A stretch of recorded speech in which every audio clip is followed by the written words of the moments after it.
Welcome to TS9 Telugu news.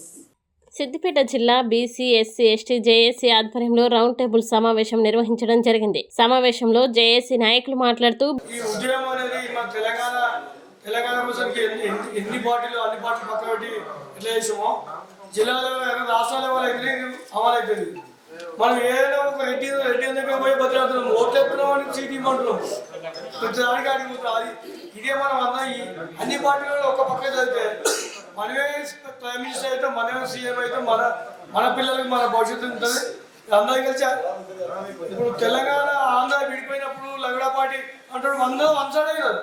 అలాగే అన్ని పార్టీలలో మనం వన్ సైడ్ పోతే మన దగ్గర నాయకులు ఒక సైడ్ అవుతుంది.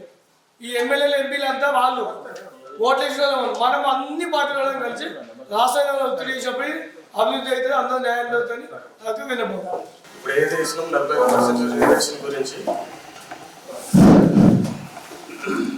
దీనికి ఇంతకుముందు కూడా రౌండ్ సంవత్సరం ఏర్పాటు చేసినాం. కాకపోతే ఇది గ్రామాల నుండి కూడా ఎక్కువ సహకారం కావాలి. బీసీ సోదరుల నుండి దీన్ని గ్రామాల పెద్ద ఎత్తున చేస్తేనే ఉద్యమం ముందుకెళ్ళి కొట్లాడి సాధించుకోగలుగుతాం. ఇది మనం చేసే ఏ ప్రభుత్వం మీద కాదు, మన హక్కుల కోసం మనం పోరాడుతున్నాం.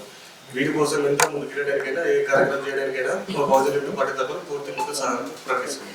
మనం 42% రిజర్వేషన్ అమలు చేసుకోవాలి. ఎందుకంటే వీళ్ళు మన ఓసీ 10% ఉంటే మనం 90% ఉంది. ఎందుకు మనం 90% ఉన్నా కూడా ఇంతవరకు మనము మన ఎమ్మెల్యే పదవులు కానీ ఏ పదవులు కానీ ఇంతవరకు ఎవరు ఏం చేయలేదు. ఎందుకు చేయలేదు? వాళ్ళు ఓసీ వాళ్ళు 70-75 సంవత్సరాల నుండి పరిపాలన వాళ్ళే చేస్తున్నారు. కాబట్టి మనము ఈరోజు గల్లీ నుండి ఢిల్లీ దాకా మనం మన బీసీ రిజర్వేషన్ 42% రిజర్వేషన్ అమలు చేయాలని మనం పోరాడాలి. అయితే మీరు చేసే ఈ ఉద్యమానికి మేము మా సంఘం నుండి అండ్ మా టౌన్ నుండి మేము సంపూర్ణ మద్దతు ఇస్తాం. మీరు ఎలాంటి భవిష్యత్ కార్యాచరణ చేసినా కూడా మేము సంపూర్ణంగా మద్దతు ఇస్తామని చెప్తున్నాం.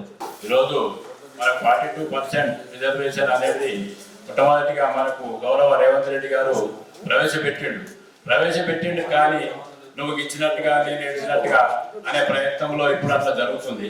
మరి అట్లా జరగడానికి కారణం ఏంటి?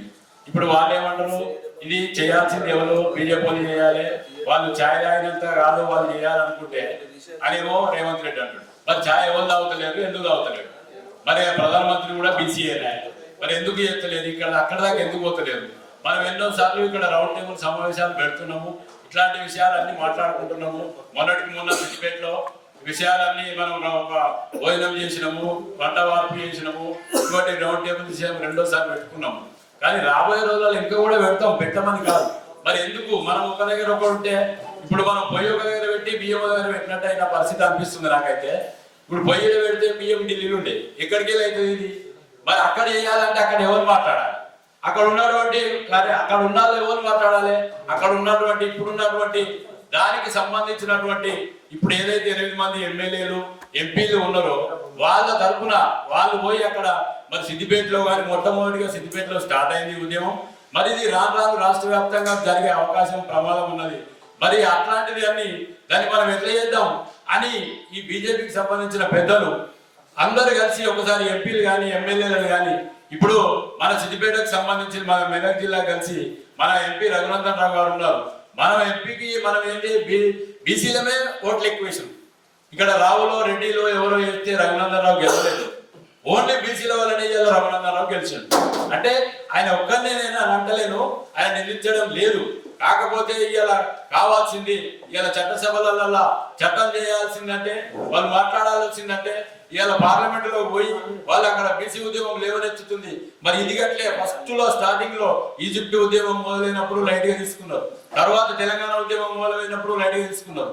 ఎప్పుడైతే తెగదాకా బలిస్తారో అప్పుడు పట్టుకుపోయి శాసించే వాళ్ళు పతనం అవుతారు. అందుకని అప్పటిదాకా రాకుండా ఉండాలంటే బీజేపీకి సంబంధించిన ఎమ్మెల్యేలు ఎంపీలు దీన్ని తక్షణమే పార్లమెంటులో పెద్దలు ఏదైతే ఉన్నారో వాళ్ళందరికీ మరి ఉద్యమం తీవ్రతరం దాల్స్తుంది. మరి దీని మీద కూడా ఆత్మహత్యలకు దారి తీయకుండా ఏ దానికైనా సిద్ధపడేటువంటి అవకాశం ఉంది.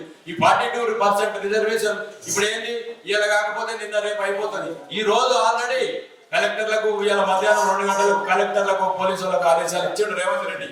ఎంత సామాగ్రి పడుతుంది, ఎంతమంది పోలీసులు అవసరం ఉంటుంది అని ఆ రోజు ఆయన ముందరికి పోతుండు. ఆయన ఉద్దేశం ఏంది, నేను 42% రిజర్వేషన్ ఇస్తా అని నేను అనుకున్నా. కానీ ఇలా కేంద్రంలో ఉన్నటువంటి బీజేపీ ప్రభుత్వం ఇలా అడుగున్నారు. ఇలా నేనైతే గడ్డకెక్కినా, మరి వాళ్ళు చేయలే అని నింద వాళ్ళ మీద మోపిండు. మరి మోపితే రాష్ట్ర కేంద్ర ప్రభుత్వాలు ఇద్దరు కలిసి దీన్ని చేయాల్సిన అవసరం. అందుకని మరి వాళ్ళు ఎందుకు చేస్తలేరు?